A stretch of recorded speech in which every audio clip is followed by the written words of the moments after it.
जयाची निदर्शने पापा होती पुरश्चरणे, तयाचा वीर न करावा कोणे, भलतेनी वंदावे. सर्वज्ञ श्री गोपाल कृष्ण महाराज की जय.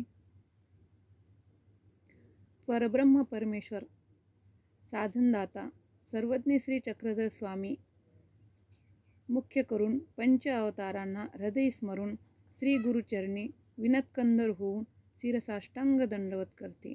तसेच भिक्षू महात्मे, तपस्विनी माता भगिनी ज्यांनी सर्वस्वपणाला लावून ईश्वरचरणी आपले जीवन अर्पण केले, अशा थोर साधनवंतास माझे असंख्य दंडवत प्रणाम. तसेच वासनिकांना सविनय साष्टांग दंडवत प्रणाम. महानुभाव संत विचारधारा या यूट्यूब चॅनलवरती आपले सर्वांचे मनपूर्वक स्वागत.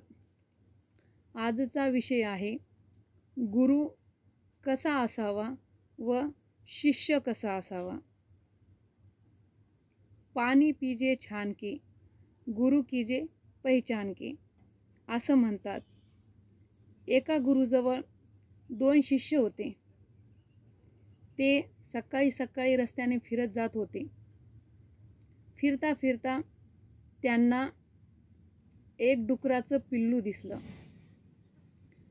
एक शिष्य म्हणतो, पाहिलंस का, हे छोट्या हत्तीचं पिल्लू आहे. दुसरा म्हणतो, नाही रे, सरक पलीकडे, तुला काही माहिती नाही, तू असाच आहे, हे तर मोठा उंदीर आहे. त्या दोघांमध्ये भरपूर वाद होतो.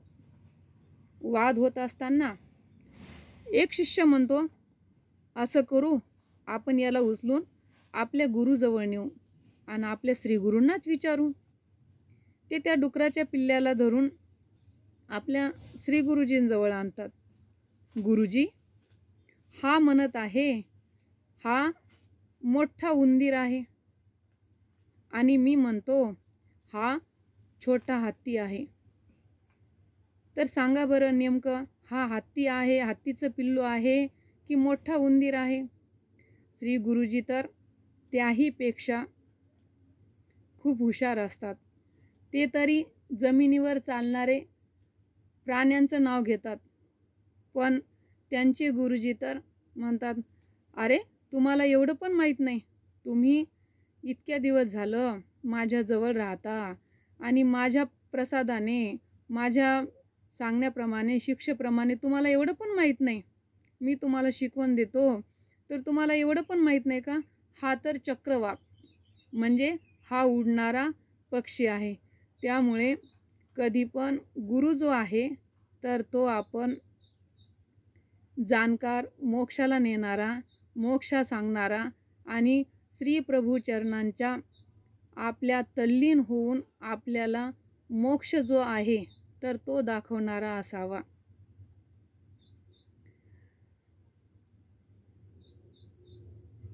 तर शिष्याने पण कसे असावे.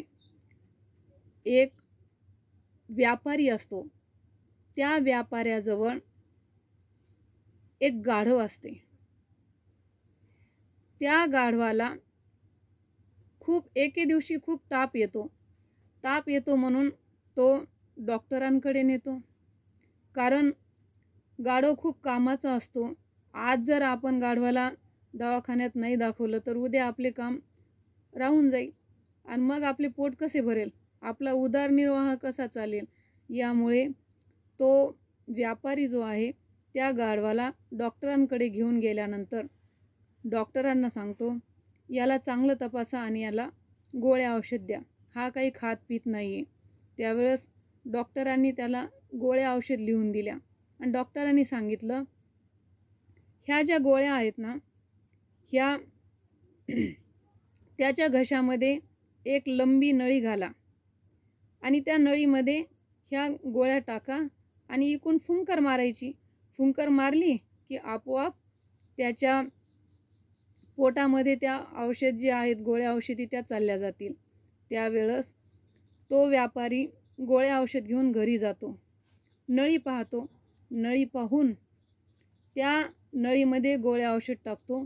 नळी गाढवाच्या घशामध्ये सोडतो आणि इकून फुंकर मारणार तितक्यात गाढवाला येतो ठसका. गाढव मोठ्याने ठसकतो तर त्या सर्व पूर्ण गोळ्या औषध मालकाच्या म्हणजे व्यापाऱ्याच्या पोटात जातात. शिष्य पण असा नसावा की गुरुने जे ज्ञान सांगितलं ते पूर्णपणे गुरुलाच उलटून सांगणारा, आणि गुरु पण असावा नसावा की पहिल्या सांगितल्याप्रमाणे त्या गुरुलाच माहिती नाही तर तो आपल्याला देव मोक्ष काय दाखवणार. म्हणून आपल्या याच्यामध्ये एक गुरूंना स्तवन म्हणतात, धन्य गुरुराया नमस्कार माझा, शुभ हस्ते ठेवून शिरी, गुरु किल्ली आज मला दावा खरी. हो, गुरु किल्ली आज मला दावा खरी, धन्य गुरुराया नमस्कार माझा, शुभ हस्ते ठेवून शिरी, गुरु किल्ली आज मला दावा खरी.